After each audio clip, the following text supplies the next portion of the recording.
Non che il corso di Secco Suardo sia stato boicottato, non sarebbe stato possibile a motivo della sua ufficialità ministeriale e inoltre quelli erano tempi di ossequiosa e quasi militaresca disciplina burocratica. Però la scelta delle opere da sottoporre a sperimentazione fu cauta e laboriosa. Forse più del dovuto, e ai lavori finiti si cercò di dare una pubblicità a dir poco modesta. Appena 3 giorni di esposizione, dal 26 al 29 giugno 1864, che forse sono 4.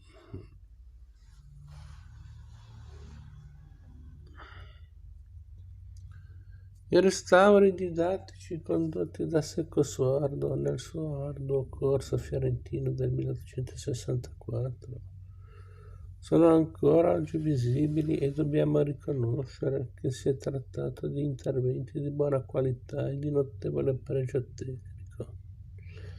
Se gli strappi eseguiti in alcuni punti del chiostro degli Aranci non sembrano granché significativi, a motivo delle condizioni di partenza eccessivamente compromesse degli affreschi stessi. I trasporti effettuati su 2 dipinti su tavola recentemente identificati non mancano di sorprendere. A distanza di più di un secolo dobbiamo riconoscere che Secco Suardo ha operato con perizia, salvando la superficie cromatica nella sua interezza, risanando sbolature e dissesti, ma senza eliminare del tutto nel trasporto sul nuovo supporto l'evidenza materica della tavola dipinta.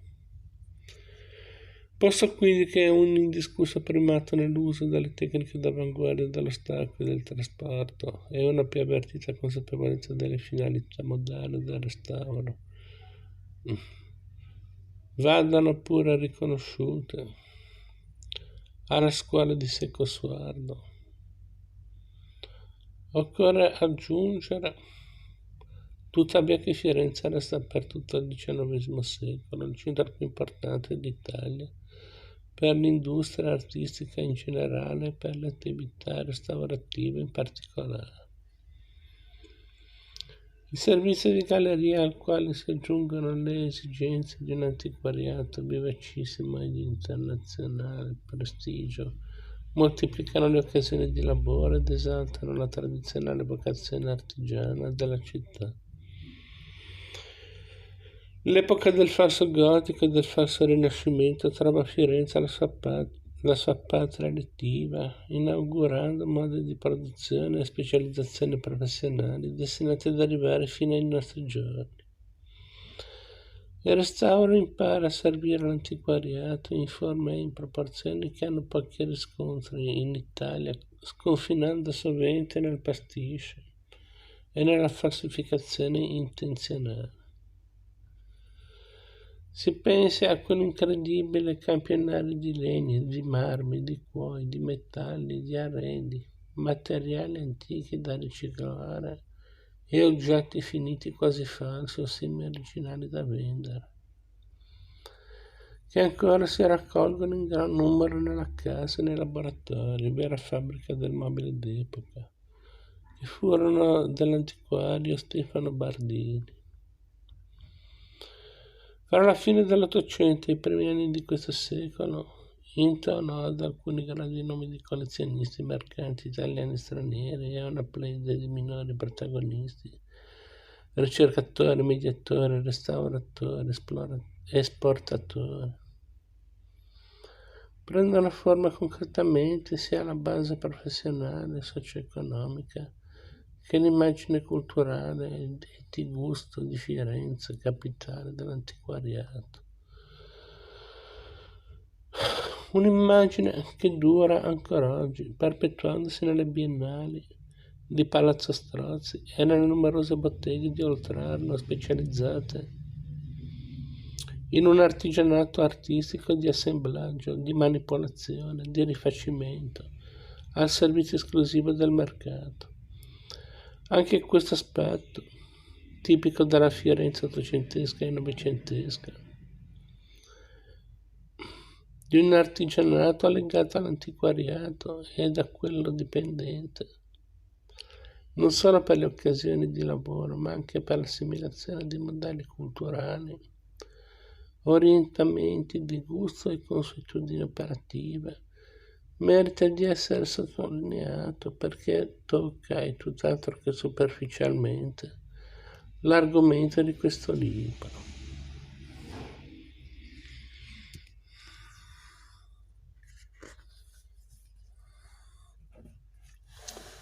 Sollecitata anche da una consuetudine antiquariale più collaudata e scaltrita che altrove, la straordinaria abilità mimetica dei restauratori fiorentini, in armonia col gusto del tempo che obbliga ad integrazioni e a rifacimenti, e riesce ad esprimersi con risultati che hanno pochi confronti in Italia. Anche nel restauro più ufficiale e impegnativo sono frequenti casi di integrazioni spinte fino alla reinvenzione artistica,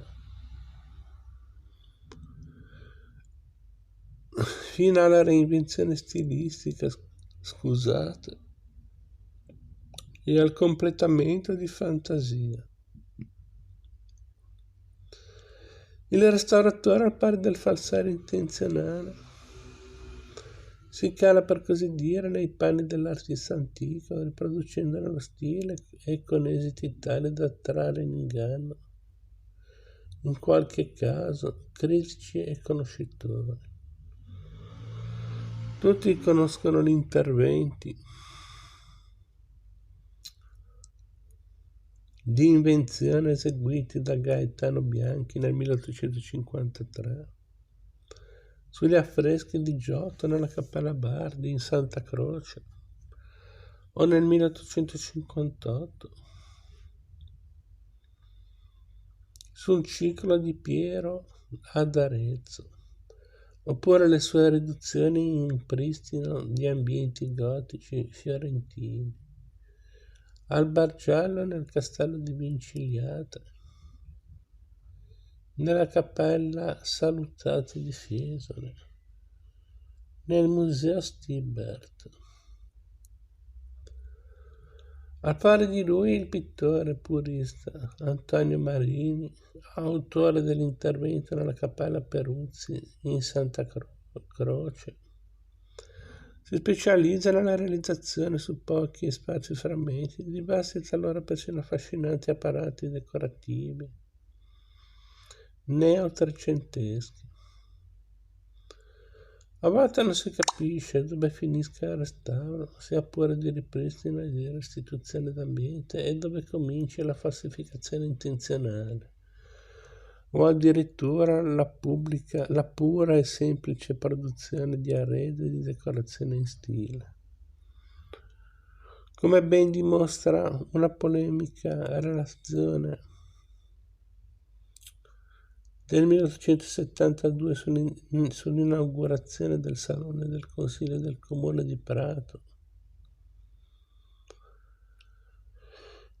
nel Comune di Prato, scusate. Si disse questo un restauro, ma non esisteva della sala attuale altro che il soffitto, gli scani e i due affreschi nella parete di fondo. Del resto fu fatto tutto di nuovo e si pretese di dare alla stanza il carattere del Cinquecento. La decorazione in pietra della porta che metteva la cappella non vi era. Fu disegnata dal Pezzati ed eseguita da Vincenzo Achilleri. Paratese. La sovrapposta lunetta è un affresco del Pezzati. Le finestre sono sguanci.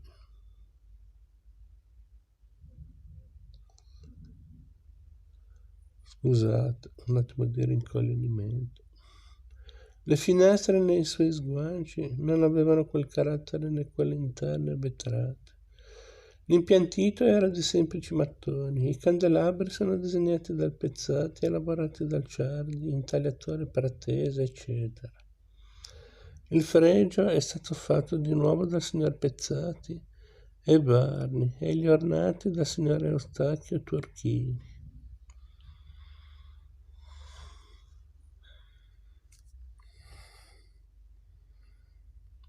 Per quanto riguarda poi il settore dei dipinti su tela o su tavola a Firenze come a Milano e a Venezia, domina un gusto del restauro di tipo amatoriale, anche se i conoscitori puri, prima fra tutti il Cavalcasalla, cominciano a pretendere l'opera d'arte genuina, magari frammentaria e lacunosa, al limite persino sgradevole, però autentica in tutte le sue parti. I collezionisti, il mercato, i musei stessi non intendono rinunciare al quadro bello, non disturbato da lacune, velato dopo ancora, ma quasi sempre più del necessario, ricoperto di vernici colorate che sfumano i contrasti e mediano le eventuali dissonanze provocate dalla pulitura. Il contrasto fra restauro purista e restauro amatoriale è antico almeno quanto la moderna scienza storico-artistica ed è ancora oggi ben lungi dall'essere risolto.